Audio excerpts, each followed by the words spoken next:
Joe, welcome back, my man, to BetMGM tonight. Do a favor for me. Horvat, much of my chagrin, picked Duke on yesterday's show +3 against my beloved ILL. Of course, it's the University of Illinois Fighting Illini. Going to have to go to Durham to take on those Blue Devils. And we're not talking about basketball. It's a very meaningful game in the world of college football, which is just bizarre. The Devil is absolutely chilly right now. So what side are you on in this sneaky good matchup early on Saturday? And by the way, an autographed Jeff George headshot is in your immediate future if you select a certain someone. I've been battling back and forth on what side I wanted to go with this game. And by the way, you mentioned how this is college football. It's very funny. One of my better bets last year was taking Duke to cover against Illinois when they completely smoked them during the college basketball season. And I think Illinois is going to get some revenge on the football field. The big reason why we saw some issues with Duke trying to slow down Elon's rushing attack. They gave up a lot of rushing yards to that team where Elon's a decent FCS program. We know that the identity of Illinois under Brett Bielema, and especially this year, is pounding the rock. Yep. They showed that in their first game against Western Illinois. And I think one of the things, too, that is really going to help them in this game, they've got a tremendous defense. Xavier Scott is going to be one of the better upcoming prospects at defensive back in the 2026 NFL draft. I really love Gabe Yakas. This battle between these two quarterbacks, I'm going to go with the more experienced veteran guy in Luke Altmaier. The one thing that has made this a little hard for me, though, because, again, I've gone back and forth, I do think that Darian Mensah is tremendously gifted. And I think there's a legitimate shot knowing that kid is a cannon and he can stretch the field, that if this game ends up close, he could hit one big throw and it opens it up for them and they end up winning the ball game. But I'm going to take Illinois and I'm going to take them to cover that spread. Joe, the premier matchup, you got your Jeff George bobblehead out the way. The premier matchup, ABC, 7:30 p.m. Eastern kickoff. Oklahoma laying 5.5. Bryce Underwood looked pretty good for a freshman. Now he has to go against Venables' defense on the road. Total 45.5. What do you like in this game? Another game that, again, I started this week's been really seesawish for me, but I think that's good for when we're making our picks. If you just immediate conviction, there's always something wrong there. That was what happened with me with Texas last week, by the way. At the beginning of the week, I'm thinking to myself, all right, Oklahoma's at home. It's been the theme already after 1 week that the veteran, experienced quarterbacks are going to win against the guys that have barely played. But this is week 2. Week 2 is the most important week of getting better in the college football season. We're going to see the biggest transformations of mistakes becoming strengths or just small issues being at least mitigated and improved upon going into this week. So I think that for me, though, why I really like Michigan to cover that 5.5 point spread. It's a large enough of a spread that they could lose by a field goal. But I think that Michigan could outright win this game. Oklahoma's offensive line is a mess right now. And I've talked to a couple different people about this whose opinions I really respect. And they agree with me that their offensive line did not look good on film last week against an FCS opponent that they played. I do not think that they're going to have an easy time of slowing down that pretty stout Michigan D-line. Now, it's not the same group that had Kenneth Grant and Mason Graham from last year, but TJ Guy and company could be really, really disruptive going up against, again, a unit that has been having a lot of issues. If they slow this game down and Bryce Underwood starts to get going and they can just really, really lean on Haynes, I see a world where Michigan ends up pulling out this upset. You keep bringing it. You brought up Texas a couple different times, man. And it doesn't matter even if I have a good week. You could go 10-1, but the one loss, like even after the season, I remember my losses. I do not remember the wins, which is probably I don't know, that probably says a lot about me, but I was with you. I bet Texas this summer, like 2 months ago at 3.5. I also bet the over. So I was just off on that game. Do you think now is the time to buy low on Texas? Arch obviously didn't look good. Like I can't get that first throw out of my head. The interception was not good.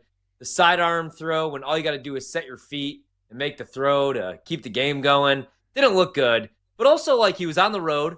his first road start against the number 2 defense in the country. I've given Patricia a hard time. He was in his bag, man. He was excellent, and that defense looked good.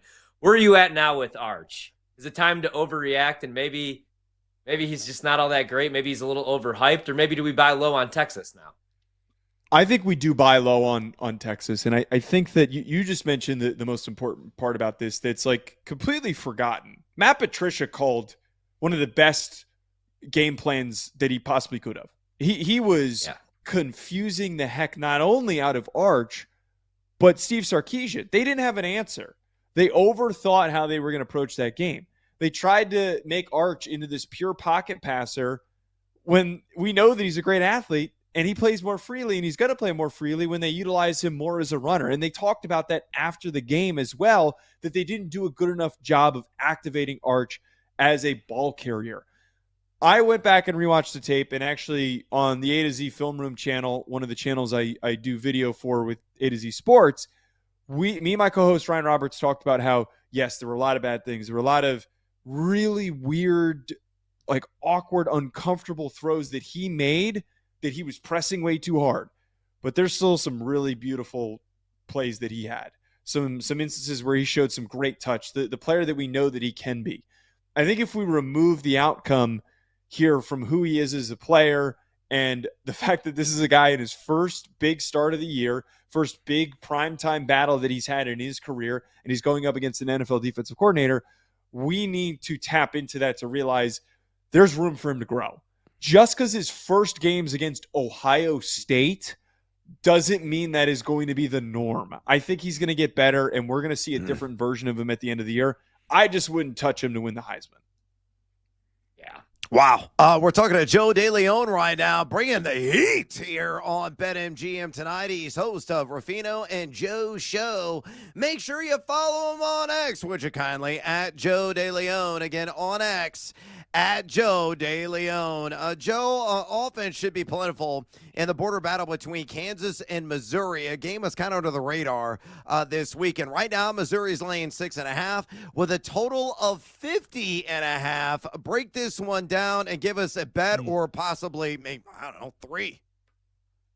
I really like, this is actually one of my favorite picks of the week, taking Missouri to cover that 6.5 point spread. This reminds me a lot of last week of one of the picks that I gave out, which we were talking about before we hopped on in the break, the Auburn-Baylor game. And one of the things that I harped on was the fact that Auburn had an advantage on both lines of scrimmage. They had the better D-line, they had the better O-line. The same thing applies for this game as well. Missouri has 2 very dominant pass rushers in Zion Young and Damon Wilson. On the offensive side of the ball, you've got Caden Green, you've got Connor Tollison, you've got a pretty solid O-line. It's almost like the light version of Auburn for the analysis that I gave last week. I really do think in this circumstance that Jalen Daniels has been really nice for Kansas this year, but he is going to be pressured a ton, and it is going to be really, really tough sledding. I think that Eli Drinkwitz is a good enough of a coach that we won't be sweating this one out as much either. I think that they're going to win this game pretty handedly. They're going to win this game by at least a touchdown. But if this ends up being like a 14 or a 17-point victory, it would not shock me in the slightest. Oh, I like the confidence on backing the Missouri Tigers in that border war against Kansas. All right, Joe, we'll get you out of here on this. Pick your poison, my man. Get whatever side, total or money line bet you find most attractive here at College Football Week 2. The one bet that I'm very intrigued by, and this one bit me in the butt last year because I spoke so confidently that said team was going to blow out the opposing team, and I'm doing literally the same thing here. And what I'm referring to, Ole Miss covering 10.5 against Kentucky. I really think, forget the fact that Kentucky looked lifeless offensively against Toledo and they could barely move the ball. The fact that Austin Simmons was slinging it. He had 2 picks, but he was still slinging it this past week against Georgia State. I really believe that Lane Kiffin is an incredibly vindictive man. I think he is a very, very vindictive man, and he understands that game, that's the game that kept them out of the playoff last year. That is why they didn't go to the college football playoff, was because they lost to Kentucky. So I think that he is going to pull out every single stop to win this game by more than 2 touchdowns. The example that I pulled on Rufino and Joe's show yesterday when we were talking about this game, last year they beat Georgia. He put everything into that game plan to beat Georgia. And the year prior, they got dominated. It was a top 10 matchup, and they lost by 30-plus points. I really think that he takes things like this personally, and I really think that he's going to come out swinging to win this game big. Joe, you had me at the revenge game narrative, which I absolutely love and adore. So I'm all in and laying the 10.5 on Ole Miss, taking on the Kentucky Wildcats. Tremendous stuff, as always, from Joe DeLeone, host of Rufino and Joe Show. Make sure you follow him on X at Joe DeLeone. Again, on X at Joe DeLeone. Joe, good luck at your bets this weekend. Enjoy opening night of the NFL tomorrow, and we're going to catch you next week. Have a good one, my man. Thanks, Joe.